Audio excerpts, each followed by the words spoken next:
Vamos a leer el texto y después oramos. Juan 11, del 45 al 57. Abra su Biblia y vamos a ver qué Dios tiene preparado para nosotros hoy. Prepare su corazón, por favor. Esa es parte de la adoración. Venir a la casa de Dios para recibir la palabra de Dios. Y espero en Dios que esa palabra de hoy específicamente llene tu corazón con las necesidades que tienes. Mientras estaba llorando antes de pararme, abrí la Biblia y me encontré con el texto de Romanos 8, allí el 26, 27, donde dice que el Espíritu Santo intercede por nosotros con gemidos indecibles. Y el apóstol argumenta que la razón por la cual el Espíritu pide por nosotros es porque Él conoce el corazón del Padre, que sabe lo que tú necesitas. Y yo le decía al Señor, por favor, que lo que yo diga aquí es lo que necesita tu pueblo. Lo que cada uno necesita para crecer. Porque si algo debe hacer la palabra de nosotros, es hacernos crecer a la imagen de Cristo. Así que ponga atención, mis hermanos. Pareciera que este texto, y me pasó a mí mismo cuando lo leí la primera vez el domingo pasado, leí este texto para predicarlo este domingo y le comenté a mi esposa, ¿verdad? Mi esposa es testigo, que le dije, concha, aquí en el texto Jesús no dijo nada, esto es pura historia. Y cuando empecé a leer y leer, empezó a salir contenido. Y les advierto, tengo contenido para 2 horas en este texto. Dice el texto así, vea. Acuérdense que estoy leyendo en la Biblia Nueva Traducción Viviente. Al ver lo que sucedió, ¿qué sucedió? ¿Quién se acuerda de lo que sucedió? Lázaro resucitó de los muertos. Salió de la tumba dice la Biblia, con las manos y los pies envueltos con vendas de su entierro, con la cabeza enrollada con un lienzo. Y la gente acaba de ver eso. Y dice aquí, al ver lo que sucedió, muchos de entre la gente que estaban con María creyeron en Jesús. Gloria a Dios, que mucho, ¿verdad? 46, pero otros fueron a ver a los fariseos para contarle lo que Jesús había hecho. Fueron los chismosos de la iglesia. Entonces los principales sacerdotes y los fariseos convocaron al Concilio Supremo. ¿Qué vamos a hacer?, preguntaron unos a otros. Sin duda, ese hombre realiza muchas señales milagrosas. Si lo dejamos seguir así, dentro de poco todos van a creer en él. Entonces el ejército romano vendrá y destruirá tanto nuestro templo como nuestra nación. Caifás, quien era el sumo sacerdote en aquel tiempo, dijo: ¿no saben de qué están hablando? ¿No se dan cuenta de que es mejor para ustedes que muera un solo hombre por el pueblo y no que la nación entera sea destruida? No dijo eso por su propia cuenta como sumo sacerdote. En aquel tiempo fue guiado a profetizar que Jesús moriría por toda la nación. Y no solo por esa nación, sino que también moriría para congregar y unir a todos los hijos de Dios dispersos por el mundo. Así que a partir de ese momento los líderes judíos comenzaron a conspirar para matar a Jesús. ¿Quiénes los iban a conspirar? Los pastores. Mira, vean, los líderes espirituales han conspirado para matar a Jesús. Como resultado, Jesús detuvo su ministerio. Vean lo que fueron capaces de hacer. Público entre la gente, y salió de Jerusalén. Fue a un lugar cercano al desierto, a la aldea de Efraín, y se quedó allí con sus discípulos. Ya faltaba poco para la celebración de la Pascua judía y mucha gente de todo el país llegó a Jerusalén varios días antes para participar en la ceremonia de purificación previa al comienzo de la Pascua. Seguían buscando a Jesús, pero mientras estaban en el templo se decían unos a otros: ¿qué les parece? No vendrá para la Pascua, ¿verdad? Mientras tanto, los principales sacerdotes y los fariseos habían dado órdenes públicamente de que cualquiera que viera a Jesús avisara enseguida para que ellos pudieran arrestarlos. Amén. Padre, te rogamos que en esta hora tomes la mente de tu siervo, el corazón de tu siervo, para que solo profiera tu verdad, tu palabra, la que viene de tu Espíritu Santo, la que alimenta a tu pueblo. Te suplico, eterno Dios, que la palabra revelada, la palabra comunicada, el mensaje que tú tienes para este pueblo en esta hora, llegue a los corazones. Tú sabes muy bien, Señor, que hay corazones rebeldes, corazones tercos, corazones confundidos, corazones cegados, corazones que no entienden, corazones que se resisten a tu palabra. Eso llama tu palabra corazón de piedra. Padre, quita el corazón de piedra y pon el corazón de carne, que significa pon un corazón humilde, dócil, sensible a la voz de tu Espíritu Santo. Padre, hágase tu voluntad y que la palabra compartida no vuelva nunca vacía, sino que esa palabra llegue a lo profundo de los corazones de tus hijos y hijas y cambien para gloria tuya. Estamos seguros que la palabra será hoy como el martillo que rompe la piedra y como el fuego que purifica, para gloria de tu nombre. En el nombre de Jesús. Amén. Como comenzamos leyendo, dése cuenta que ahí la obra de Dios pasa lo mismo, toda la historia de la iglesia, que la obra de Dios siempre tiene dos resultados. Primero, la fe de algunos que creen, miran que algunos se quedaron allí después que vieron el milagro de Lázaro y no salieron corriendo.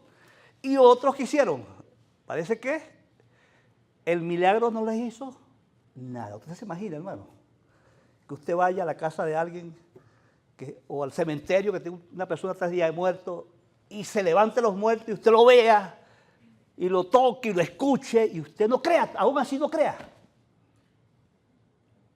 Pero ahí estaba el grupo que no creía. Y no solamente no creen, sino que se unen al bando de los que se oponen. No solo son incrédulos, sino que son opositores. Ya iba a decir escuálido. Opositores de Cristo mismo. ¿Se da cuenta lo terrible que es esto? Yo sé lo que es padecer persecución. Para que lo sepan. En mi primer pastorado, a los pocos tiempos, 11 familias se me alzaron en la iglesia. Por hacer lo correcto. Y hubo la necesidad de expulsar 11 familias de la iglesia. 11 familias. Y para que no sepa, eso está en la Biblia. Hay procedimientos bíblicos para aplicar familias que se rebelan contra la autoridad y contra la palabra de Dios y se le puede aplicar el ácido y se expulsan. Y bueno, eso fue un tiempo difícil, amargo. Sé lo que es que 11 familias completas, que alguno de ellos me dijo un día, si te paras otra vez en el púlpito te voy a tirar tomates. Voy a llevar huevos y tomates para lanzarte en el culto. No te pares más allí. Llegaron a esos extremos. Eso lo viví yo en carne propia. Estaba novato en el ministerio y eso me afectó muchísimo, pero sin embargo me mantuve firme para gloria del Señor. En el segundo pastorado no fueron las ovejas, fueron los pastores que se opusieron contra mí. ¿Está bien? Se sentían amenazados por el ministerio. Y no sé qué les picó. Y decía, la única forma de trabajar conmigo es que trabajar con ellos es que yo trabaje a su ritmo. Y yo digo, eso es imposible. Bueno, el Señor me mantuvo por unos años allí y después me sacó de allí. Llegué aquí al mes que llegué a esta iglesia, 30 personas estaban alzadas, 30. Bueno, una de las cosas por las cuales se alzaron era por la escuela dominical, porque dije que iba a haber escuela dominical. El domingo iba a haber una clase para los nuevos creyentes y por esa clase hubo un alzamiento. Y empezaron a reunirse, quizás Teresita ni se enteró de eso. Teresita estaba nueva en la iglesia y empezaron 30 hermanos de la iglesia a reunirse para dividir la iglesia. ¿Está bien? Y en público, el hermano Carlos está aquí, ¿dónde está Carlos? Allá fue, Carlos creo que fue testigo cuando yo invité a mi equipo de trabajo, yo le dije a un grupo de ovejas y cabras monteses que yo no iba a trabajar con ellos, e inmediatamente en público se levantaron a ofenderme. ¿Está bien? Yo sé lo que es eso. Así que no estoy hablando de algo que no he sufrido. Lo que sufrió Jesús. No es nada agradable que tus hermanos en Cristo, los que estudian la Biblia contigo, los que se congregan contigo, ¿verdad?, te ataquen simplemente por ser fiel a la palabra de Dios. Por ser fiel. La primera cena del Señor en esta iglesia, yo había visto otras cenas anteriores y yo percibí que se tomaba a la ligera la cena del Señor. Al punto que me causó un choque que el baterista estaba sentado en chol, en chancleta y con una gorra, participando en la cena del Señor. Bueno, yo puse orden en esas cosas. Y cuando prediqué, los hermanos dijeron, en la cena del Señor, dijeron que yo los había condenado, los mandé para el infierno. Si la Biblia dice que si el que tome la cena no es el que no le entiende, el que está consciente que está en pecado y toma de la cena del Señor, está pisoteando la sangre de Cristo. ¿Me explico? Y cuando yo expliqué esas cosas y dije, aquí no toma la cena del Señor, el que sepa que está en pecado, por favor. La Biblia dice que el que se tome la cena del Señor y no discierne el vino y el pan, dice la Biblia como manera clara y contundente, oiga bien, juicio come y bebe para sí. Y la Biblia dice que algunos están enfermos por los pecados de tomar la cena mal y otros están muertos. Hay juicio de Dios y algunos piensan, están en la iglesia muy frescos y a veces no entienden. Yo estos días estaba hace rato meditando en un hermano X que le va muy mal en la vida. No la pega por ninguno. No le va bien en la salud, no le va bien en el trabajo, no le va bien en el matrimonio, no le va bien en la iglesia, no le va bien nada. Y yo dice, pero ¿cuál será el problema que tiene el hermano? Y muchas veces son problemas como este, que a veces creemos que no está pasando nada. Si tú tomas la cena del Señor indebidamente, cuidado, hermano. Pero el tema no es ese. El tema es que por yo querer enseñar lo correcto, en la iglesia hubo ¿qué? Oposición, rebelión. Contra Dios, porque la rebelión no es contra mí, es contra Dios. ¿Quién quiere una iglesia santa? ¿Yo o Dios? Por supuesto, si yo estoy con Dios, voy a querer estar en una iglesia santa, pero el punto es que esa es la voluntad de Dios. Dios el que quiere. El que se opone a mí, no se opone a mí, se opone a Dios. ¿O no? Y la Biblia dice, claro, que eso es normal. Ahora, a mí no se me olvida nunca. ¿Cuántos se acuerdan de 2 Timoteo 3:12? Raspado. Dice así, si alguno quiere vivir piadosamente, eso significa en obediencia, sometido a Dios, padecerá persecución. Entonces, cuando los hermanos están, por ejemplo, en el ministerio de la iglesia, les pasan problemas y dicen, renuncio porque tengo problemas con los hermanos de la iglesia, no los soporto, me voy del ministerio, digo, renuncia, muy bien, gracias. Porque no entiende. No les he dicho varias veces recientemente, el que está en un ministerio está en problemas. No existe un ministerio sin problemas, hermano. Si no, vayas a trabajar, no sé, al club hípico, al hipódromo, si usted quiere una tarea sin problemas. Pero en el ministerio de Cristo hay problemas. Si Cristo, que era perfecto, tenía problemas, ¿cuánto más nosotros? Juan 15 dice, Jesús afirma que si a mí me aborrecieron, a sus hijos, a los hijos de Dios van a ser también aborrecidos. Así que la oposición no debe extrañarnos.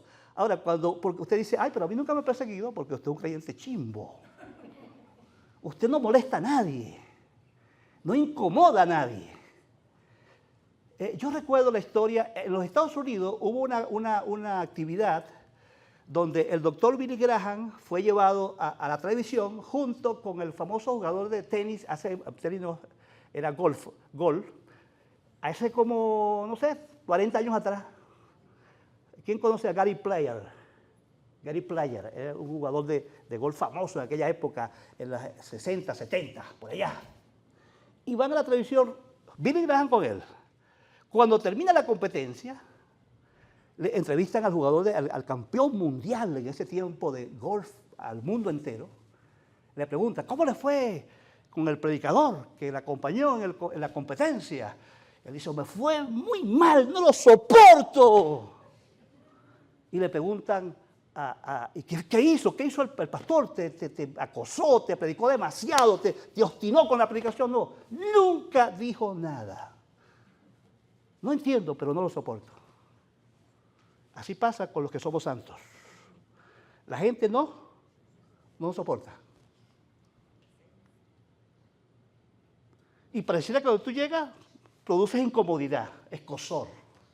Yo recuerdo que yo les he contado de mi carrera política. Recuerdo cuando llegaba ahí a las reuniones de las asambleas legislativas, silencio, llegó el hermano.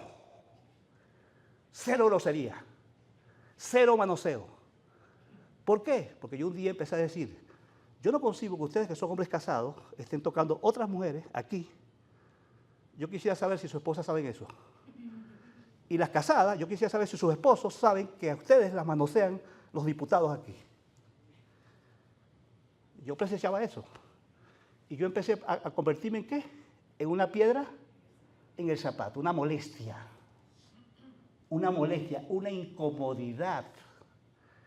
Porque lo santo es diferente. Y donde está lo santo hay oposición. Donde tú estés y te estés portando bien, vas a incomodar a tu jefe, a tu profesor, a tus compañeros. Eso es algo natural. De lo contrario, bueno, pórtate como ellos, pues. Dices grosería, fuma droga, acuéstate con todos tus amigos y tú verás que nadie se mete contigo. Haz la prueba, pues. Te desafío a hacer la prueba. Entrégate al pecado y verás que tú eres como ellos. Ellos van a hacer fiesta contigo, pero cuando eres diferente vas a incomodar. Y eso es inevitable. Vea esto, cuando Jesús llegó a esta tierra a cumplir su misión de salvación, se encontró con la decadencia de la iglesia, del cristianismo, de la religión. Había una absoluta decadencia.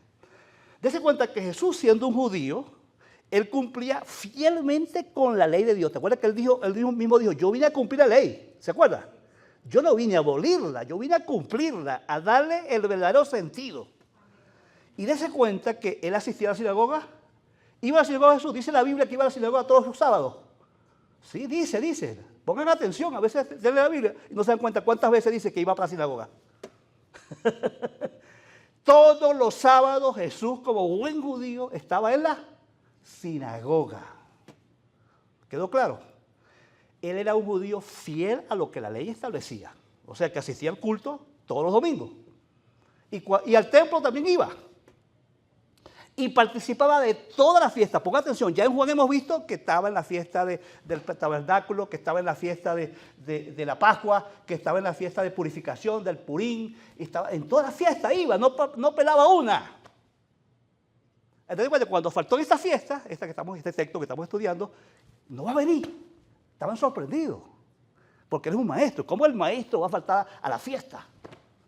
O sea, siendo Jesús responsable, pero él marcaba la diferencia. ¿Cuál es la diferencia de Jesús? Aunque hacía todo lo que hacían los demás, hacía dos cosas interesantes. Cuando hablaba, la gente dice que hablaba con autoridad. ¿Por qué? ¿Cuál es la diferencia de Jesús? Porque Jesús tenía autoridad porque mostraba con su vida, con los hechos, con su obediencia, lo mismo que proclamaba. Amén. No como el cristianismo de ahora de muchos de nosotros que somos cristianos de boca. Fácil decir, yo soy evangélico, soy católico, yo soy cristiano, yo soy luterano, yo soy pentecostal. Eso es bien bonito, ¿verdad? ¿De qué sirve eso? Bla, bla, bla.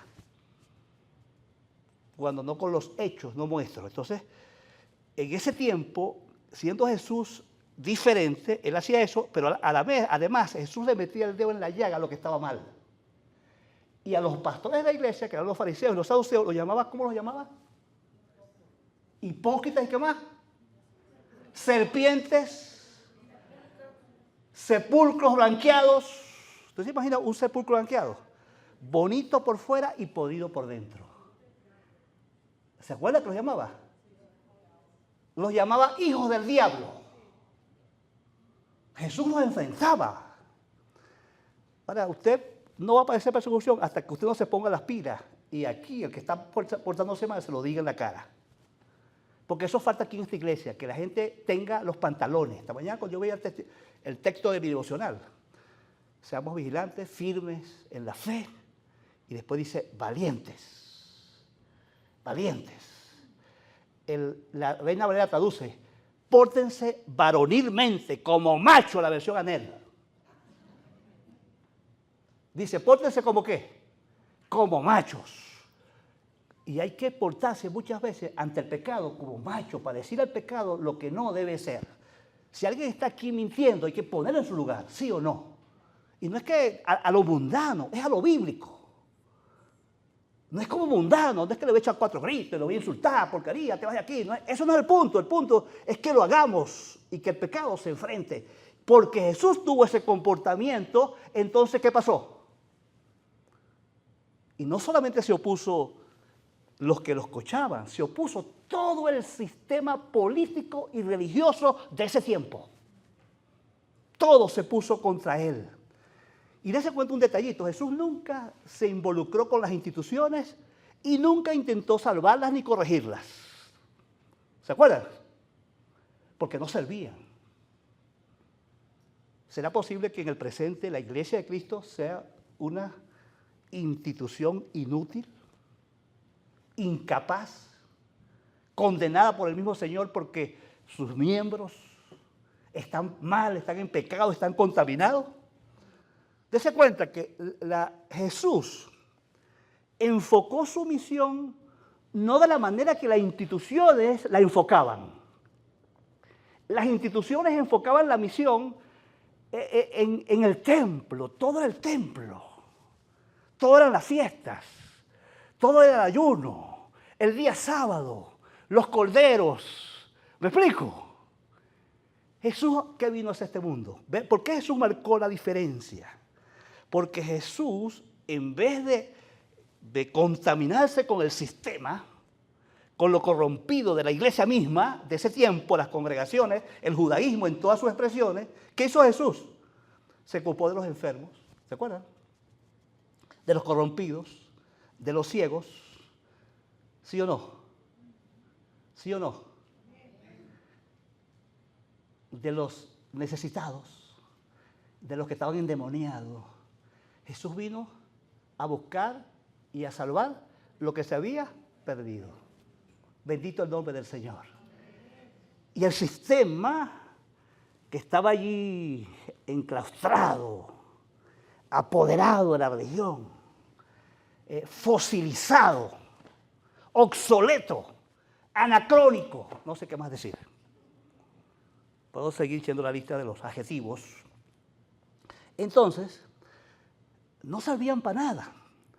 Y lo triste que estas instituciones, a los cuales Jesús empieza a atacar y a molestar porque su comportamiento era distinto al sistema religioso, ¿qué pasa ahí?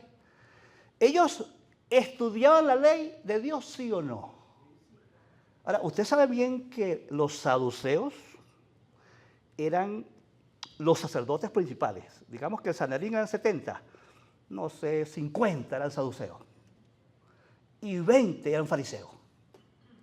Ahora, los hasidín, como se llamaban antes, los fariseos, esa es la palabra hebrea, hasidín, los fariseos eran los santos, los apartados, los consagrados. Y habían puesto hasta 70 libros adicionales a la ley de Dios para poner reglas y normas a la gente, para controlarlos con normas de todo tipo. Al punto, la estupidez, por ejemplo, que si una hermana llegaba aquí al culto con una aguja en la ropa que se le olvidó porque estaba cosiendo, podía ser apedreada. Porque estaba trabajando el día de reposo. Ellos eran tan santos que su sistema era su Dios. ¿Va conmigo? Y Jesucristo mismo en persona vino a darle respuesta a lo que ellos estudiaban en su ley y no lo vieron, no lo identificaron, no entendieron. Como muchos de nosotros todavía no hemos entendido el cristianismo. No hemos entendido que el cristianismo no es religión, es una relación con Dios real. Así como yo tengo una relación con mi esposa, yo tengo una relación con Dios real, concreta, objetiva, tangible, que se experimenta, que se vive. Dios para mí es real. Pero los sistemas usados por Satanás lo que han hecho es confundir a la gente. Y han creado sopotoscientas situaciones para contradecir el proyecto de Dios en Cristo. Amén. Dese cuenta que la historia va narrando que la gente fue con el chisme a los principales sacerdotes y fariseos, que hacían parte de la corte suprema del judaísmo, que es el Sanedrín, y esos sacerdotes, que en su mayoría eran saduceos, eran más políticos que religiosos. ¿Qué les parece? ¿Te imaginas una iglesia gobernada por un pastor que es más político que pastor? Así estaba pasando en ese tiempo. Los pastores eran más políticos, estaban en una conchupancia con el imperio romano para defender y cuidar sus intereses. Porque el imperio romano les dio privilegios.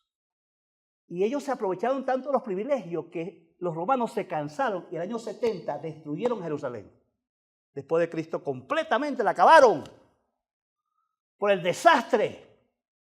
Empezando porque ellos mismos no se dieron cuenta que habiendo venido el Mesías prometido en el libro que estudiaban, el profeta prometido no lo vieron, no lo identificaron, no lo aceptaron. Todo lo contrario, se opusieron con toda su fuerza hasta asesinarlo. ¿Qué les parece? ¿Y esa situación podría pasar aquí? Mucha gente no ve a Cristo. Mucha gente no entiende, por ejemplo, que la iglesia tiene un amo que se llama Cristo.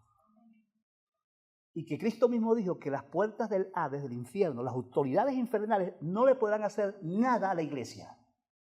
La iglesia siempre será una iglesia triunfante, vencedora. La iglesia nunca va a perder con Satanás. Por mucho que algunos de sus miembros sean rebeldes y se opongan al plan de Dios. ¿Sí o no? Les digo una cosa. Ve a esta gente tan tapada, tan obtusa, tan tercas, tan mulas, tan necias. ¿Qué más les digo? Tan estúpidas, ¿o no? ¿Pero qué hicieron? Se reunieron, ve el texto ahí, 47 al 48, se reunieron primero para evitar que la gente creyera en Jesús. ¿Tú te imaginas eso? Una reunión de iglesia aquí para evitar que la gente crea en Jesús. ¿Lo ve ahí en el texto? ¿Lo ve ahí en el texto? ¿Está en el texto, sí o no? Segundo, por el temor de perder sus privilegios. Suponga que yo aquí como pastor tenga del gobierno esos sueldos que están dando por ahí. Y el carrito del gobierno y el apartamentico del gobierno. Y yo, para no perder los privilegios del gobierno, yo digo aquí, no creamos más en Jesús. Creamos en el diablo. Bueno, eso está pasando aquí. ¿O no? ¿Lo ve en su texto ahí en la Biblia? ¿Sí estaba pasando? Bueno, después decían, para proteger el templo, que era el centro de su vida. Mira, ellos tenían templolatría. Ellos vivían para el templo, para el lujo.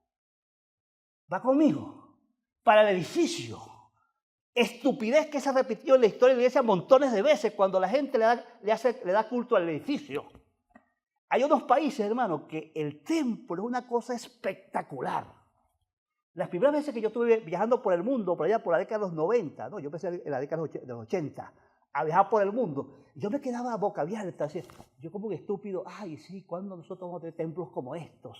Mármol, pantallas, el aire, los cosas para sentarse. Yo me acuerdo cuando fui a Seúl, en la iglesia del Dr. Choi, agarré ahí la cosita y tenía el sermón en 7 idiomas. Saqué mis audífonos ahí, me los puse y aquí, francés, alemán, español, plácata. ¡Qué pantallería! Y hay gente que su vida es el culto al templo.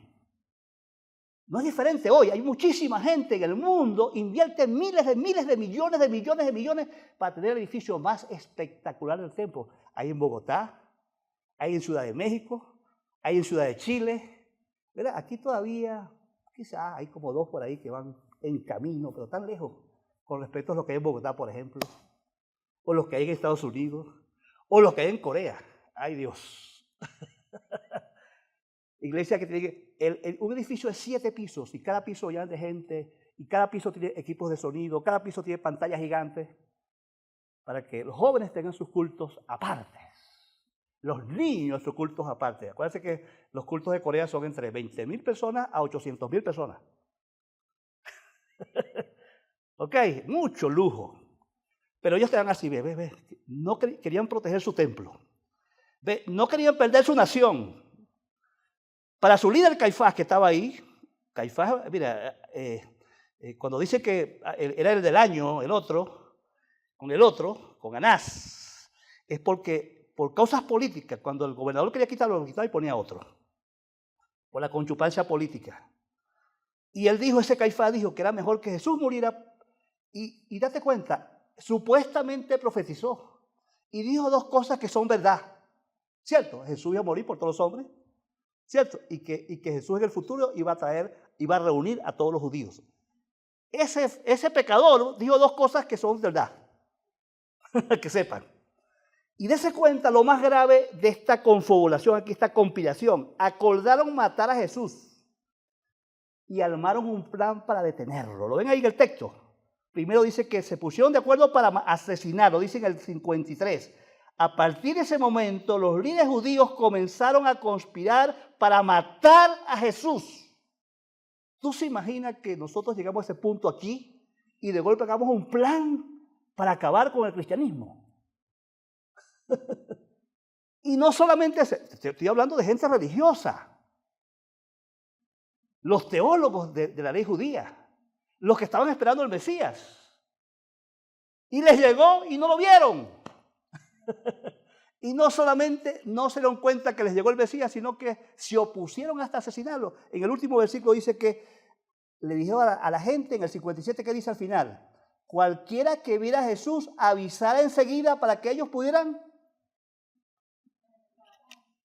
¿Qué le parece? Esta es la enseñanza central. La causa de Cristo enfrenta la oposición constante de los intereses particulares de los apostasías actuales. La puse así difícil y complicada. Se la repito. La causa de Cristo enfrenta, hoy en el presente, la oposición constante de los intereses particulares de las apostasías actuales. Se la repito. Voy a ver si me la llevan a decir de memoria. La causa de Cristo enfrenta la oposición constante de los intereses particulares de las apostasías actuales. Yo podría ponerle aquí 100 apostasías, pero solamente por el tiempo 3. Primera apostasía. Voy a hablar aquí en el punto 1 de 3 apostasías. La primera apostasía que está presente hoy en la Iglesia de Cristo es la apostasía de lo que yo llamo el institucionalismo. Se lo digo de otra manera. Eso es igual que idolatría a la organización. ¿Qué significa institucionalismo? ¿Qué significa? Idolatría. Ok. Bueno, las iglesias cristianas se organizan pentecostales, bautistas, luteranas, presbiterianas, y llegamos más de 20.000. Oye, ustedes saben que hay más de 20.000. Más de 20.000 grupos cristianos denominacionales, bautistas pentecostales hay. ¿Se ve eso? Hay cristianos carismáticos. ¿Ok? Hay cristianos con el espíritu y cristianos sin el espíritu. Cristianos con las lenguas y cristianos sin lengua. Cristiano que la salvación se pierde, cristiano que sí se pierde. Y así van los mundos evangélicos y cristianos extendiéndose. Pero en todos esos grupos existe este problema. ¿Se llama cómo se llama? ¿Qué es lo mismo que? Ok. Y usted ve algunos grupos cristianos, el himno de la organización, ¿o no? Voy a poner al hermano Carlos a cantarlo. Carlos, párate, cántame. El himno de tu organización. ¿Cómo decía? No lo haga. Solamente para que sepan que no estoy aquí inventando. Y la organización tiene un himno, tiene un credo, tiene un nombre, y si no tiene ese himno, no cantan ese himno, no tienen ese credo, no tienen ese nombre, no se visten como ellos, no caminan como ellos, todos los demás son del diablo y deben ser rechazados. Y sus normas, sus estatutos, sus reglas son más importantes a veces que la misma Biblia. ¿Está bien? Aquí yo me acuerdo de un amigo, Gustavo, conoció a este hermano, ¿verdad? Mi suegra la conoció, mis hijas la conocieron, y varios aquí, porque yo invité a este hermano 2 veces a la iglesia, se llamaba Francisco Líbano. Y usted sabe que una iglesia que él estaba pastoreando tenía mucho éxito. El pastor en poco tiempo había plantado 5 iglesias nuevas. Exitoso. Y un día se le ocurrió a un hermano decir, hermano, es muy triste que tengamos tanto éxito con nuestro pastor y le pagamos una miseria. Vamos a decir que le estuvieran pagando ahorita 20 bolívares al mes. Algo así. Y se para un hermano y dice, los estatutos establecen que los aumentos se hacen cada 5 años. Así que el pastor, que se muera de hambre por 5 años, y nosotros veremos cuando se cumplen los estatutos. Y si a usted no le gusta, hermano, los estatutos son nuestras normas, se puede ir de la iglesia. Así pasó. Eso se llama, ¿cómo se llama? Institucionalismo. La institución, la iglesia organizada con sus departamentos y su pastor y sus reglas y sus normas es más importante que Cristo. Y no se dan cuenta que ese comportamiento se opone a Jesús. ¿Se cuenta Jesús qué hizo con las instituciones? ¿Las aprobó, las apoyó, las restauró o las atacó? La gente se enamora del sistema, enamorado del sistema pentecostal, del sistema presbiteriano, del sistema judío, del sistema musulmán, no sé qué será. El sistema, ¿cómo hacen las cosas ellos? Si ellos brincan, bueno, me gustan los que brincan. Yo brinco, que sepa, que yo brinco, yo me gozo y tengo un concierto y me desato, hermano. Allá ustedes, que no brincan. Brinco para el Señor. Y no, eso no me hace institucionalista, porque es pentecostal ahora. A mí me importa un pledo. Yo recuerdo que fui a predicar una iglesia en Barinas, 3 pastores predicando. Y cuando termina el evento, yo estaba en ese momento en la iglesia bautista. Yo era el bautista, aquí estaba el pastor Tomás Moreno de la iglesia libre y el pastor Ramón Mendoza de la iglesia pentecostal.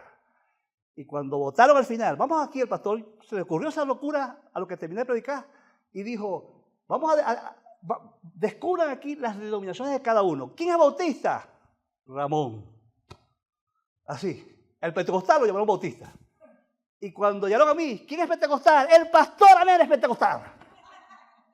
La iglesia toda, un evento grande de misiones, dijo que yo era pentecostal. Hermano, con mucho honra, ¿ya no? Porque si usted dice, yo sí creo en las lenguas, yo sí creo en la sanidad, yo sí creo en el Espíritu Santo, yo sí creo en eso. Si me dicen pentecostal por eso, me importa un bledo porque yo no soy institucionalista, buscando que me identifiquen con un grupo particular. Me importa un bledo, me identifico con Cristo y con su palabra. Punto. Amén. Entonces, hermano, vea. En estos grupos la gente moldea su identidad de acuerdo al sistema y no de acuerdo a Cristo. ¿Van conmigo? Yo quiero ser como Cristo, yo no quiero ser como los pentecostales, chicos. Yo quiero ser como Cristo, quiero ser como los bautistas. Yo quiero ser como Cristo. ¿Me están entendiendo? Y la gente moldea su identidad al punto que hacen un evento, hacen un culto. A ti te consta, ¿verdad? Y cantan todo el credo bautista, el canto bautista, esto, y van haciendo todo un rito que pareciera que eso es fundamental, que si tú no haces eso no puedes estar con nosotros. Es una cosa absurda. Estos días un hermano me preguntó, hermano, dame material para discipular. Hermano, ¿qué te pasa a ti? Aquí está el material discipulado. La palabra. No es el manual pentecostal ni el manual bautista, es la palabra el manual de discipulado. ¿Sí o no? Amén, hermano. Entonces, estos grupos llegan al punto que la identidad lo define el grupo. Y tú lo ves todito como se visten. Si son pentecostales, todos con la falda larga, ¿cierto? Usted ve cuando sale el culto, ¡ay, es una iglesia pentecostal! ¿Por qué? Por la falda, por las piernas peludas, por la falta de pintura de labios, no sé qué será. Los hombres con camisas blancas, todos así como estando yo. Hay grupos en Venezuela que yo conozco, hermano, que todos deben usar camisa blanca y hay unos que usan azul clarito. No saben eso, ¿verdad? Porque usted lo viaja por el país, como yo. Y hay grupos que te miden así. Tú llegas al culto y te miden 2 dedos aquí, ¿ves? El corte de cabello tiene que tener 2 dedos desde mi corte aquí al borde de la camisa, si no, no puede entrar. ¿O no? O no hay iglesia que tiene un vestuario allá, así, tiene un salón para que usted pase y se cambie la ropa, ¿sí o no? Hay iglesias que tienen una cartera que dice, el teléfono tal cosa, los chicles tal cosa, la camisa tal cosa, y te ponen un poco de reglas en la puerta.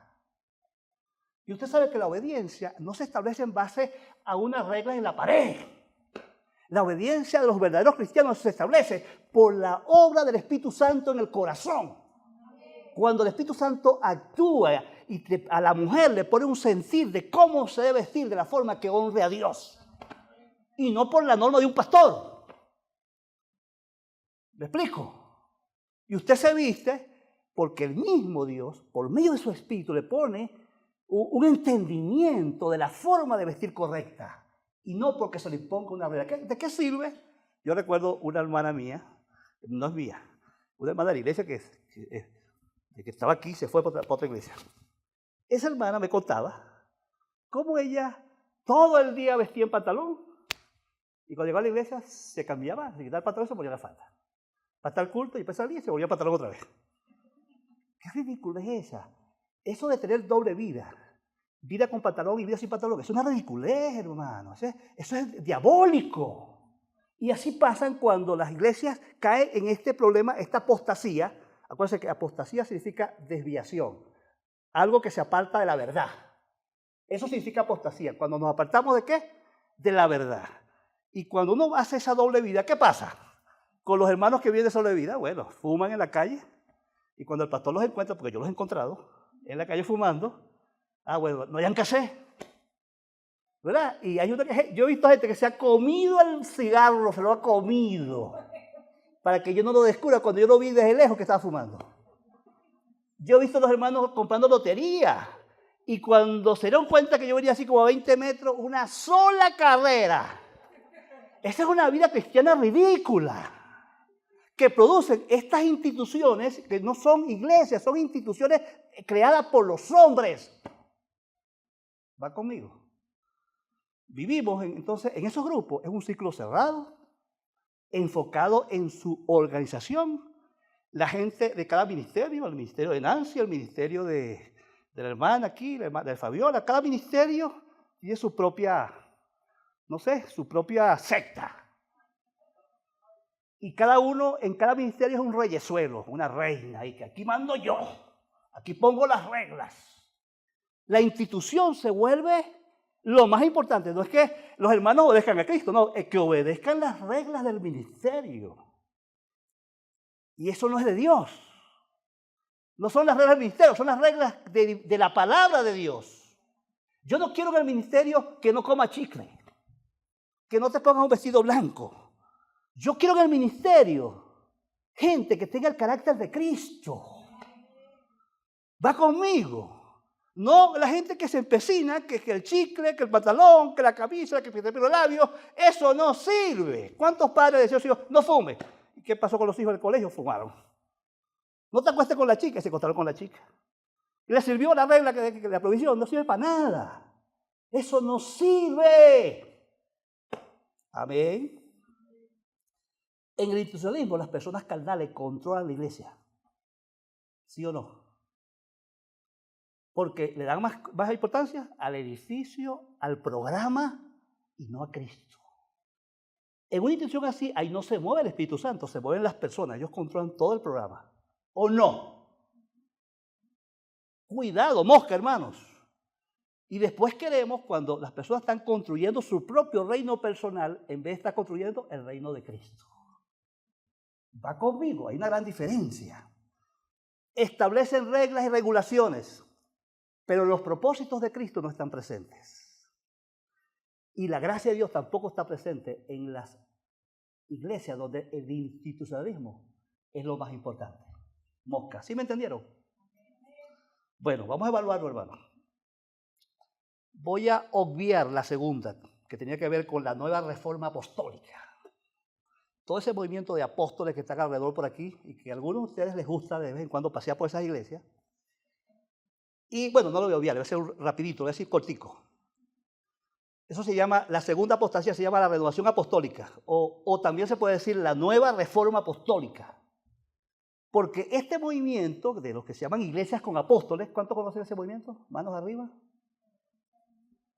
Bueno, esos movimientos, usted verá, las iglesias, todas las iglesias de ese movimiento están full, 2.000, 3.000, 4.000 personas. Pero lo triste es que usted mismo va a esa iglesia y usted se queda engolosinado viendo la música, viendo las luces, el humo, el espectáculo, el show del pastor, que es una estrella hablando, y no se da cuenta el aguijón, el veneno que hay ahí. Vea la teología de estas iglesias. La misión de la iglesia consiste en renovar la creación. Oiga bien, renovar la creación. Ponga atención. La iglesia está llamada a participar en la restauración de todas las cosas hasta alcanzar autoridad plena en todas las esferas. O sea que estas iglesias impulsan que usted se involucre en la política. Porque tenemos que meternos en la política para poder en el futuro, el hermano Nel ser el ministro de salud de Venezuela. Y en esa iglesia te van a predicar, hermano Nel, usted como médico, póngase las pilas, métase en los sindicatos, métase en la política, vamos a ver qué hacemos para que usted agarre posición. Porque el reino de Dios debe controlar el área de salud en este país. Y el objetivo de ello es que nosotros en el presente vamos a transformar todas las cosas al punto de cuando Cristo venga, todo está preparadito para que Él venga y controle el mundo. Eso es bíblico. No dice la Biblia que esto va de mal en peor. Que vendrán guerras y terremotos y hambres y peste y toda clase de cosas, vendrán anticristo, guerras. ¿Miren? No, este movimiento dice, no, lo que viene es prosperidad. Y tú escuchas a los apóstoles diciendo, vea los famosos apóstoles de internet, véalos, búscalo todito. Póngame en la lista aquí, dígame, si no después del culto, diga, pastor, dígame la lista para yo revisarlo, para que usted vea. ¿Qué dicen del futuro? Y dijo uno ahorita, un ñánfilo de eso, dijo, en el año 22 habrá una restauración tal en el mundo que todos ustedes van a ser prósperos. Bueno, del 22 para acá hay unos cuantos de ustedes son más pobres que nunca. ¿O no? Pelando. ¿O no es verdad? Ellos creen, oiga bien esta mentira, que ellos van a gobernar la salud, la educación, la política, el comercio, el deporte, son 7 áreas. Se llama el dominio de los 7 montes.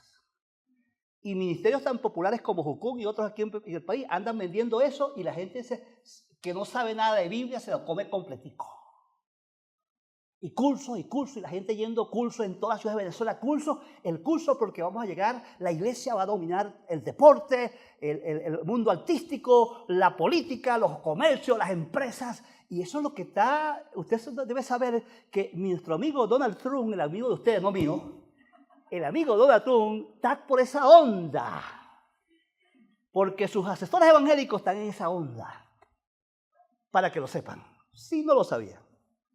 Entonces, en ese movimiento, las necesidades de la persona determinan el curso de acción.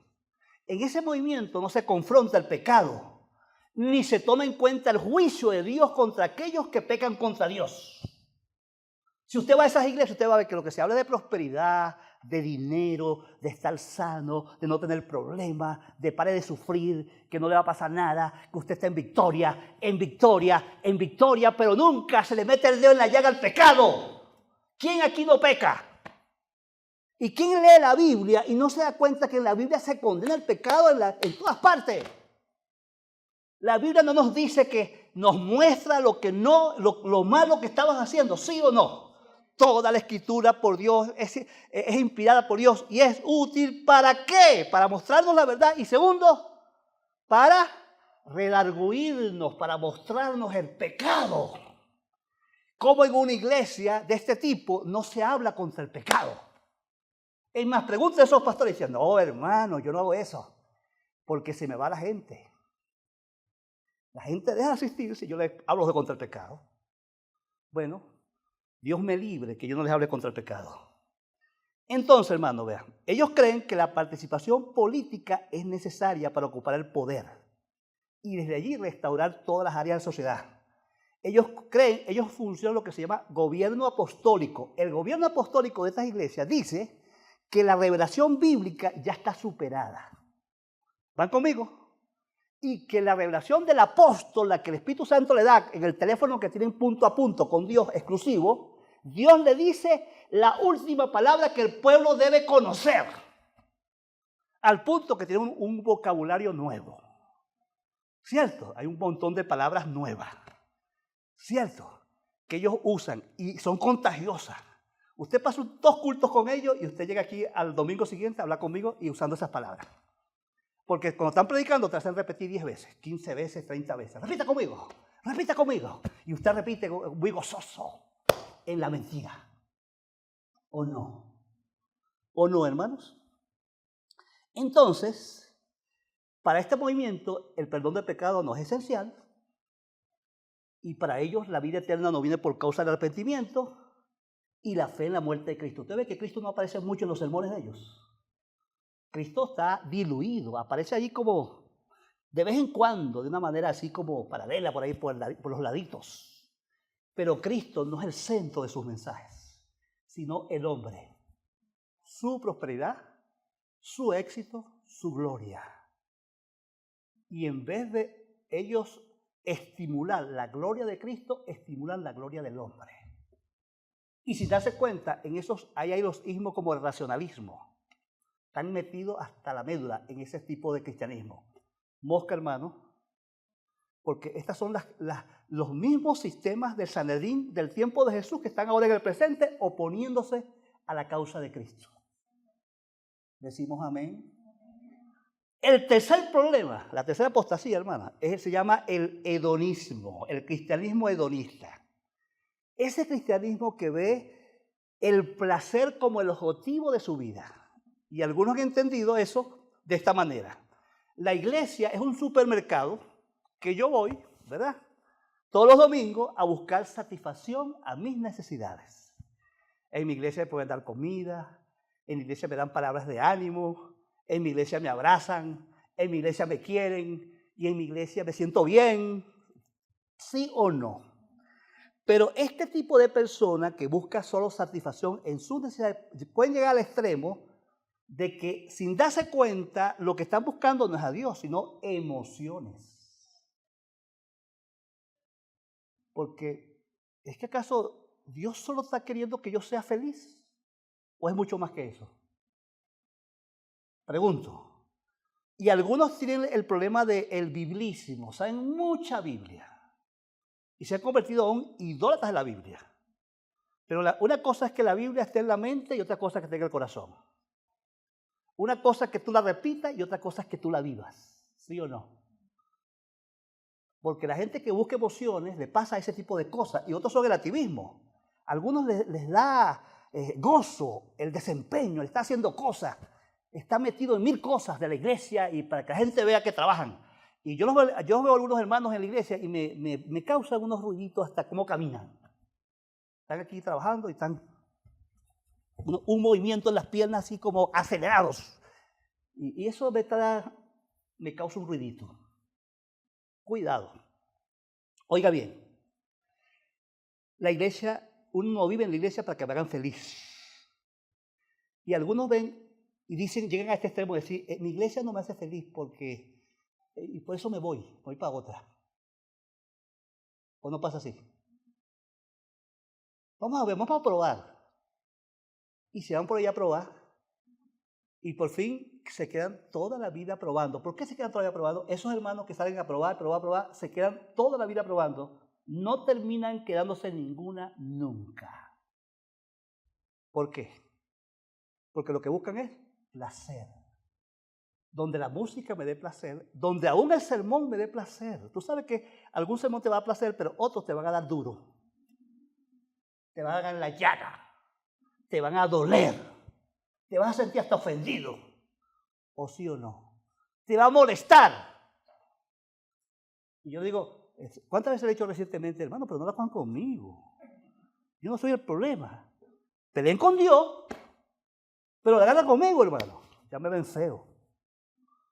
¿Cierto? Y algunos la ganan para chiste la cosa. No, el pastor, no sé por qué predica siempre las cosas que... Yo creo que mi mujer le chismea al pastor. Porque el pastor Domingo placata justamente lo que yo hago mal. No soy yo, es Dios. Es el Señor el que habla en la iglesia. Y la gente hedonista, hermano, no tiene entrega, no tiene compromiso, no le importa el sacrificio. Solo aspira a comodidad, ¿sí o no? Si no hay comodidad, me voy. Estacionamiento, cómodo. Sillas, cómodo. Aire acondicionado, cómodo. Bueno, y aún así algunos son tan malos que aún teniendo sillas buenas y aire acondicionado bueno y estacionamiento bueno, aún así no vienen a la iglesia a reunirse al culto, ¿sí o no? ¿Qué les parece? La gente así hedonista no se compromete con sus dones. Él se sienta simple a recibir siempre. No quieren dar. Nunca están satisfechos. Nunca terminan de integrarse de verdad. Ayer le expliqué a los hermanos de los líderes lo que significa la diferencia entre involucrarse y comprometerse. Y muchas personas se involucran en la iglesia de alguna manera muy superficial, sin ningún tipo de conexión profunda con el resto de la comunidad. ¿Va conmigo? Sino que es una relación superficial de venir al culto y saludar 4 y ir a mi casa y no tengo nada que ver con más nadie en el mundo. Y eso no sirve. El compromiso que Dios espera de una iglesia es un compromiso que es integral, de corazón, donde está incorporada la mente, las emociones y la voluntad. Y yo me integro profundamente con mi comunidad y los amo. Y me relaciono con ellos y paso tiempo con ellos, los llamo, ellos me importan. Amén. Porque ese es el diseño de Dios. Pero la gente hedonista no termina nunca de integrarse, porque están buscando, van por un camino equivocado. ¿Usted sabe lo que da satisfacción en la iglesia cuando usted predica el evangelio? ¿Sí o no? ¿Usted sabe qué da satisfacción? Estudia la Biblia. ¿No dice la Biblia? Estudia la Biblia. La Biblia da gozo. ¿Sí o no? La oración produce gozo. ¿Sí o no? La obediencia es que trae el gozo. No las tonterías si hay aire acondicionado o no hay. O si llueve o no llueve. Y muchas personas necesitan el mundo cómodo para ser cristianos. Y eso es una distorsión que se opone al plan de Dios. Vamos a cerrar, hermano, diciendo, Jesucristo es el único plan de Dios para el mundo. ¿Cuántos lo creen? ¿Hay 2 o 3 o 4? No. ¿Hay un solo plan? ¿El plan es el hedonismo? No. ¿El plan es la nueva renovación apostólica? No. ¿El plan es el institucionalismo? Tampoco. Amén. Ese no es el plan de Dios. Dese cuenta, Jesús ni sus discípulos se doblegaron a los sistemas políticos y religiosos de su tiempo. ¿Verdad que no? Por eso fueron perseguidos hasta la muerte. Por eso fueron difamados y perseguidos hasta la muerte. Pablo, vea, no solo a Jesús le pasó a los discípulos. Y cuando Pablo comenzó, el mismo día que recibió la vista y empezó a predicar, dice el texto de la Biblia, que comenzaron a perseguirlo. Y tan pronto se mudó por la persecución, que lo sacaron por una puerta para que no lo mataran, y se fue para Jerusalén, donde ya llegó Bernabé y lo presentó ante los apóstoles y le quitaron el miedo y lo aceptaron. Empezó a predicar y en la segunda semana de su ministerio dice que allá en Jerusalén decidieron asesinarlo. Al apóstol Pablo. Pero ¿quiénes lo perseguían? Los ateos. Los mismos, la misma religión. Pero porque ahí no estaba Cristo, ahí estaban sistemas creados por los hombres que se oponen a los planes de Dios. Y sus enemigos siempre, los enemigos de Cristo, siempre armarán planes malignos para ir contra la iglesia. Por ejemplo, cuando aquí en esta iglesia, aquel alzamiento, una hermana me dijo, ¿cómo es eso que usted vino a cambiar esta iglesia? Y yo digo, ¿pero qué vino a cambiar? Bueno, esa clase dominical. Hermano, la Biblia enseña que hay que estudiar la Biblia. ¿Cómo alguien va a decir que yo estoy destruyendo la iglesia porque establecí una clase de estudiar la Biblia los domingos 1 hora antes del culto? Todo el mundo iba allá, estamos en el otro local, a estudiar la palabra conmigo. Porque como yo sabía que había en mi iglesia 14 denominaciones diferentes, yo quería tratar de unir la doctrina. La Biblia dice que los pastores existen para capacitar a los santos hasta que todos lleguemos a la unidad de la fe. O sea, que tengamos unas mismas creencias. Va conmigo. Y yo establecí esa clase para ese fin, sin embargo me dijeron, y otro día un hermano fue y renunció. Me voy, pastor. ¿Y cuál es el motivo por qué te vas de la iglesia, hermano? Un hermano que se paraba en el púlpito. Y dijo, hermano, porque aquí hay mucha teología. Qué triste. ¿Usted sabe qué es teología? El estudio de Dios. Aquí hay mucho estudio de Dios. Bueno, no sé para qué existe la iglesia entonces. ¿Qué vamos a estudiar? No sé, el deporte, la medicina. ¿Qué vamos a estudiar? Vamos a estudiar a Dios en la iglesia. Nosotros Dios nos salvó para que lo conozcamos a Él. Esta es la vida eterna, que te conozcan a ti, al único Dios verdadero. En la iglesia bíblica verdadera se estudia la palabra de Dios. Y lo más natural que pase esto, la predicación, y que no tenga tampoco así como algunos, así yo los veo así con ganas de que, pastor, termina, apúrate, que tengo que irme. Y por eso yo quiero que vaya conmigo a Nigeria, por ejemplo. El culto comienza a las 9 y termina más o menos 3, 4 de la tarde. Y el pastor predica entre 2 a 3 horas. Quizá que pasaran conmigo un mes por allá, escuchando sermones de 3 horas y a pleno sol. Con las sillas de piedras de silla. Yo quisiera que ustedes tuvieran ese tipo de experiencia y no sometan a uno a la presión. Apúrese, pastor, termina la hora. ¿Verdad? Como hay algunos, gracias a Dios, porque los que dicen, los que termina el pastor, yo quería más. Pero otros se agotan, se cansan de escuchar la palabra de Dios. La iglesia bíblica verdadera, hermano, el verdadero cristianismo, ama escuchar la palabra de Dios. Entonces los sacerdotes y fariseos de aquel tiempo defendían sus sistemas y creencias y no a Jesucristo. Y un patrón repetido en la historia siempre ha sido este, hermano. Este es el patrón de la historia. Primero, las iglesias que tienen esas apostasías, primero, niegan la autoridad absoluta de la palabra de Dios. Al punto que lo que enseñan y practican no está en la Biblia. ¿Va conmigo? Por ejemplo, eso de que el apóstol tenga poder absoluto en la iglesia. ¿Sí significa poder absoluto? El apóstol recoge, agarra el dinero después que recoge y se lo entrega al apóstol. Toma, apóstol. Y no se le ocurra a nadie preguntar al apóstol qué va a hacer con los reales. Porque te expulsan de una. Porque te estás levantando contra la autoridad apostólica. Al apóstol es sagrado, es santo. ¿Se acuerdan que los apóstoles están rodeados por guardaespaldas? Los famosos atalayas, 4 o 5 hombres rodeándolos. ¿Entiendes? Entonces, mis hermanos en Cristo, eso no está en la Biblia. Jesucristo se portó así.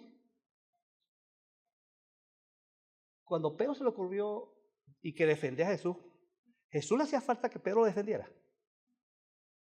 Bueno, y le cortó la oreja al otro. ¿Qué hizo Jesús? Sanó. Y le dijo, guarda tu espada, porque si sigue con tu espada, el que espada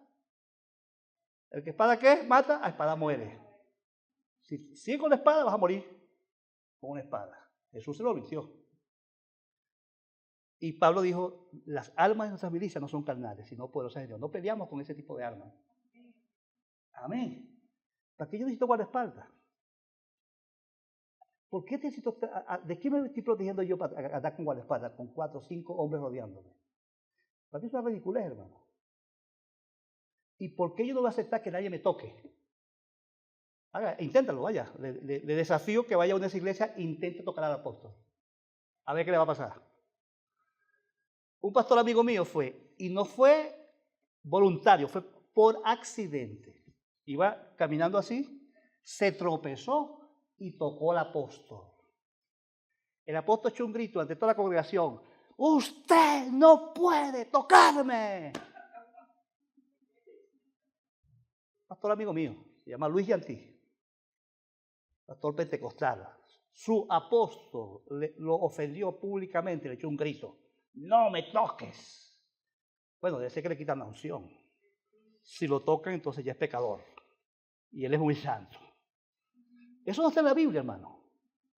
En la Biblia no existe eso de que el pastor es una gran cosota. Yo soy igual que ustedes. Peco como ustedes. La diferencia es que Dios me dio una posición para dirigir la iglesia. Pero eso no me hace superior, ni más santo que ustedes. ¿Va conmigo? Entonces, hermano, cualquiera que no esté firme en la verdad de Jesucristo, tal como lo revela la palabra, va a andar por otro lado.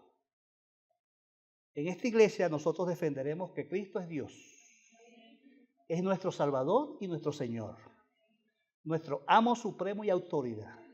Y lo que practicamos aquí siempre será en obediencia a nuestro jefe. Amén. Creemos que la iglesia es la comunidad de todos aquellos que han puesto la fe en Cristo. Amén. Y que es imprescindible poner la fe en Cristo para ser parte de la iglesia. ¿Sí o no? ¿Lo creemos o no? Creemos que la iglesia tiene 5 funciones básicas: la adoración, la enseñanza de la palabra de Dios, el servicio al prójimo, la comunión profunda los unos con los otros y la proclamación del Evangelio de Cristo. Esas son las 5 funciones básicas que nos identifican como una verdadera iglesia de Cristo. ¿Va conmigo? Y póngase las pilas. Si usted no adora, debe adorar en lo personal como en lo colectivo. Hay que congregarse. Amén. Usted tiene que estar aprendiendo todo el tiempo a conocer. Jesús dijo: enséñales a guardar a los discípulos todas las cosas que yo he mandado. Eso significa que Jesús quiere que usted aprenda todo lo que Cristo mandó. Por eso no puede perderse las oportunidades que la iglesia le da a las damas, a los hombres, a los caballeros, a los líderes, a los jóvenes, para aprender la palabra. Estamos llamados a ser sensibles con los que sufren dentro de la iglesia: el que tiene hambre, el que no tiene para pagar la medicina, no puede pagar los exámenes, no puede comer. Tenemos que ser sensibles. Y yo no tengo que dictarles aquí quién come y quién no come. Si una iglesia es espiritual, el Espíritu Santo inquieta a X persona por esa persona. Si el Espíritu Santo está aquí, el Espíritu Santo nos va a guiar a tener sensibilidad y solidaridad con los que sufren. Ahora le digo a los que sufren, a los que no tienen trabajo, a los que están pelando con la ropa, no sé qué será.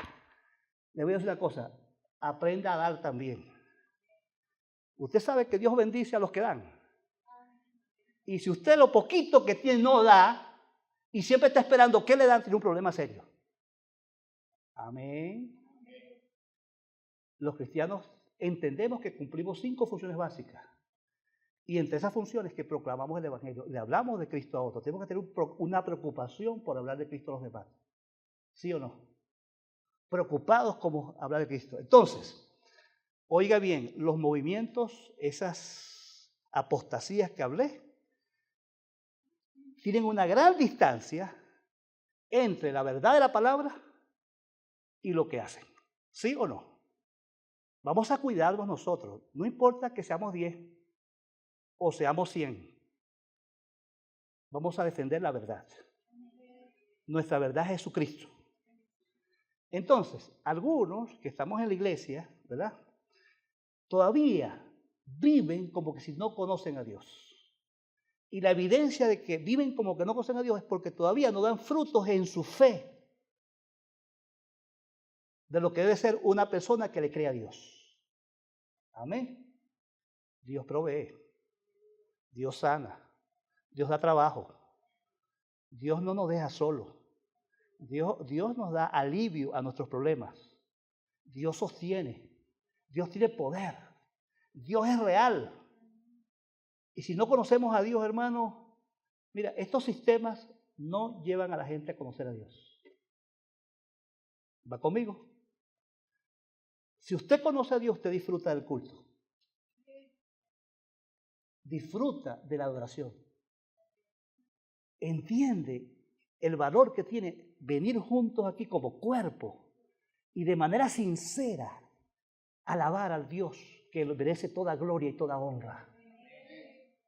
Y usted lo disfruta, no es un castigo, no está pendiente de irse, no se queda dormido, no está ahí distraído. Está atento porque tiene un compromiso con ese tiempo con Dios. Y parte de la oración es escuchar la palabra y escucharla de buena manera, con un corazón manso y humilde. Dios quiere que escuchemos la palabra de un corazón, aunque el pastor me caiga mal, y aunque lo que esté diciendo no me guste, yo tengo que tener un corazón manso y humilde para escuchar la palabra. Cuando no disfrutamos de los beneficios de Cristo porque no lo conocemos, ni hemos aprendido, no hemos preocupado por madurar para entender cuáles son los beneficios de Cristo en mí. Usted sabe que la Biblia dice que yo estoy bendecido con toda bendición en los lugares celestiales de Cristo. ¿Usted lo cree? Y yo a veces cuando estoy con algún tipo de necesidad de preguntarse al Señor, ¿qué pasa? Pues, tú dices tu palabra que estoy bendecido. Y se acuerda que yo le conté un testimonio cuando yo estaba peleando por pagar las clases de mis hijas, que no tenía para pagar el colegio, y me llama una hermana por teléfono y me dice, mira, pastor, el Señor te dice que Hebreos 11:6 es verdad. Y como mi hermana sabía eso, pero yo estaba aquí leyendo cuál texto, y le dije al Señor, eso es verdad, si es verdad, por favor, cumple. Yo estaba peleando con el Dios. Y ella me dice así, cha, pero también me dijo el Señor que fuera a darte una ofrenda, voy para allá. Y vino la ofrenda completica.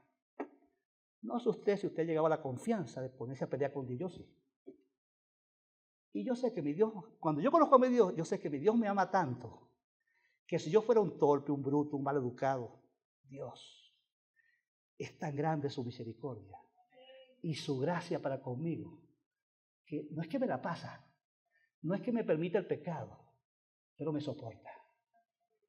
Él es lento para la ira y grande en misericordia. Cada vez que yo estoy quejándome, cada vez que estoy murmurando, cada vez que estoy llorando, cada vez que me comporto como una víctima, como una lloradera, una peladera. Yo le decía a los hermanos allá en Maracaibo, hermanos, si quieren vamos a hacer una prueba para que usted vea, no me den ofrenda. Y usted verá que antes que yo me vaya, Dios me va a proveer. Yo no sé por qué cada vez que estoy viajando en un evento de esos, Dios en abundancia como que me dice, hijo mío, una manera de decirte que te amo y que estoy agradado con lo que estás haciendo, que te voy a bendecir financieramente. Y los detalles, los taxis, los almuerzos, por todos lados Dios obra. En la mañana, en la tarde, en la noche. Hay viajes que yo voy y vengo y no saco $1 de mi cartera. Porque Dios es bueno. Y cuando uno le cree a Dios, hermano, cuando por fin descansa en que vale la pena depender de Dios. ¿Usted sabe qué significa depender? Confiar absolutamente en el carácter generoso, proveedor, santo, todopoderoso del Dios nuestro. Nuestro Dios. Ustedes todos se pueden parar aquí y tener un motivo para estar danzando ante el Señor, ¿sí o no? Porque usted ha visto en su historia, 200 veces, la obra de Dios en su vida. Y aunque tú no lo veas como esta gente torpe, que somos igualitos que torpes de ellos, y no es tanto que somos torpes, sino que actuamos como si nos oponemos a Dios. Nos oponemos al plan de Dios y al diseño de Dios para nuestras vidas. Amén. Entonces, hermano, algunos tenemos una ceguera de los procesos de Dios. Si conocemos a Dios, nosotros aprendemos que cada vez que nos encontramos en las pruebas, ¿verdad? Es fácil pensar, oye bien, que Dios nos rechazó, que Dios nos abandonó, que Dios nos dejó solos. Y cada vez que yo cometo esa estupidez, que la he cometido muchas veces, de sentirme como solo, o de que Dios me va a tener pelando por yo sé cuánto tiempo, y empiezo a meditar y empiezo a entender lo que Dios está haciendo. Por ejemplo, entiendo, Dios no tiene en su plan primigenio, supremo, principal conmigo hacerme feliz, que yo esté cómodo. ¿Quién ha dicho que Dios quiere que yo esté cómodo aquí? Él ya me tiene prometido un cielo donde voy a estar cómodo. Pero Él no me prometió nunca que voy a estar cómodo aquí. Aquí voy a sufrir. Aquí me van a robar. Aquí se van a burlar de mí. Me van a traicionar. Me voy a enfermar. No sé qué será. ¿Sí o no? Sin embargo, Dios no está obrando para hacerme feliz. Dios está obrando para que yo crezca como Cristo. Amén. Ayer, les cuento algo. Los líderes estamos reunidos, los líderes. Los líderes somos humanos, pecadores, imperfectos. Y no sé, después que tengo una reunión, yo me sentí mal. Yo no sé los demás, si están felices, pero yo me sentí mal. Sentí que cerramos la reunión con un tono así medio agitado. Vamos a decir una palabra así. Esto se llama un eufemismo. Una reunión así como agitada. Todos levantaban la voz, todos querían dar su opinión, todos querían hablar más alto para que el otro que te escuchara. No sé qué será, pero yo particularmente me sentí mal. No es la manera de terminar una reunión de líderes de la iglesia. Deberíamos terminar, ni oramos, debe ser espiritual, con gozo, en paz, unánimes. Que la unanimidad cuando tomamos decisiones es una cualidad para que Dios se manifieste. ¿Me están oyendo? Sentirnos en armonía. Amén. Enfocados en los propósitos de Cristo. Eso es lo que Dios quiere.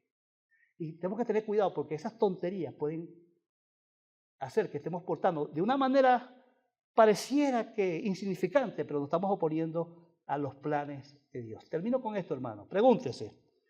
¿Soy como los fariseos y los saduceos que en alguna forma? Pregúntese. ¿Somos como los fariseos y los saduceos en alguna forma? Jesús dijo una vez, tengan cuidado de la levadura de los fariseos y los saduceos. ¿Se acuerdan? Tengan cuidado. ¿Pero qué significa esa levadura?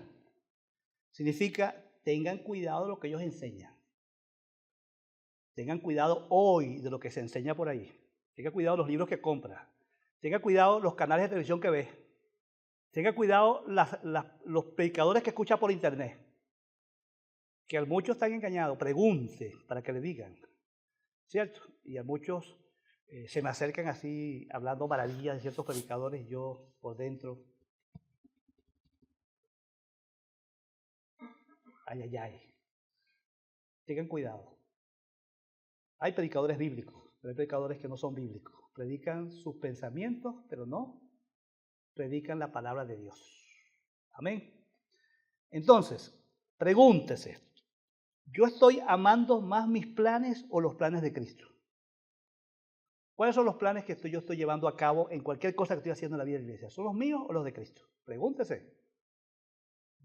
O sea, ¿es un plan de Cristo que usted tenga un ministerio en la iglesia, sí o no? No es un plan de Cristo que usted esté huyendo todo el tiempo a estar activo con sus dones en la vida de la iglesia. Eso no es de Cristo. No es de Cristo que usted venga a un culto sí y venga a 10 cultos. No. Eso no es de Cristo. No es de Cristo que usted nunca diezme. ¿Va conmigo? Usted no ofrende. Eso no es de Cristo. No es de Cristo que lleve una doble vida. Usted aquí el domingo es un santo y el lunes en su casa es un diablo. No es de Cristo que usted aquí se sienta al lado de su esposa. Estoy viendo a Frankie, pero no estoy diciendo nada malo. Se sienta al lado de su esposa, pero en su casa viven como perros y gatos. Eso no es de Cristo. Amén. Si Dios se molesta, porque la Biblia dice, huye al impío sin que nadie le persiga. Y si alguien está mal, yo digo este ejemplo, como un día pasó en una iglesia que yo me puse a poner un ejemplo que, por ejemplo, que si yo sé que la hermana X tiene un lunar aquí en la barriga, yo dije ese ejemplo. Y el esposo se puso bravo. Mira, ¿cómo el pastor sabe si tiene ese lunar ahí? Y lo tenía en el mismo sitio.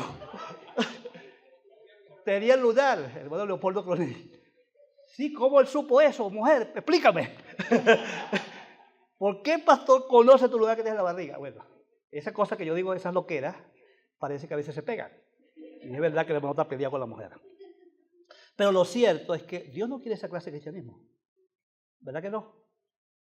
Aparentando que están bien, pero en su casa es un desastre. Aparentando que soy fiel y soy un infiel. ¿Está bien?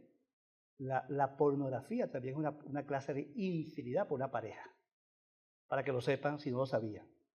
Entonces, hermano, los que estamos en Cristo estamos dispuestos voluntariamente a sujetarnos ¿a quién? A nuestro jefe Cristo. La iglesia bíblica tiene un solo Señor, una sola autoridad y un solo plan. Amén. Y eso necesita que cada uno renuncie al control. Amén. Le dije hace rato que la iglesia tiene dos errores en la historia. Abandonan la palabra y abandonan la predicación de la palabra. Esta iglesia es apóstata si está descuidando la palabra y está descuidando la predicación de la palabra. Ayudar a los Oti no es una herejía. Ayudar a los peruanos no es una herejía. Que usted predique en la calle no es herejía. Que la célula predique no es una herejía. Es una obediencia. Es la voluntad del Señor. Amén. Es necesario abandonar y demoler todas las cosas que estamos haciendo que están reemplazando a Dios en nuestra vida. Acuérdate, el tiempo que pasas pegado del teléfono puede ser nocivo para tu vida espiritual. Amén. Las iglesias de otros bandos, de otras escuelas, no atacan esas cosas. Y el teléfono se convierte para algunos en un ídolo. Se pelean con su papá, con su mamá, hasta con Dios y con el diablo se pelean por el teléfono. ¿O no? Que Dios nos ayude. Padre, yo te suplico que nuestra iglesia no se aparte de la verdad. Que no caigamos en estas tendencias modernas, en estas herejías, estas apostasías que nos apartan de la verdad. Que sigamos siendo sencillos, pero bíblicos. Sin mucho escándalo, pero obedientes, generosos, serviciales. Que experimentamos a Cristo y vivimos a Cristo. Y que de ninguna manera, Señor, ayúdanos a identificar cualquier forma en nuestra iglesia que estemos haciendo algo que se oponga a los planes de Dios, a los planes de Cristo. Que no seamos como los saduceos y los fariseos, que armaron un plan completo para oponerse al Salvador, al Señor de señores, al Rey de reyes. Perdónanos, Padre, si en algún momento nos hemos comportado de esa manera. Ayúdanos a corregir. Entrego a Ríos en tus manos. Sánala, Padre. Tú sabes cuántas debilidades tiene todavía, pero sánanos, Padre. Y ayúdanos a asegurarnos de tener la paz del Espíritu, que los que somos parte de esta iglesia estamos aquí porque tú nos pusiste aquí. Ayúdanos a amar nuestra iglesia como tú la amas, Señor, y a defender y cuidar nuestra iglesia como tú la cuidas. En el nombre de Jesús. Amén. Dios le bendiga, hermano.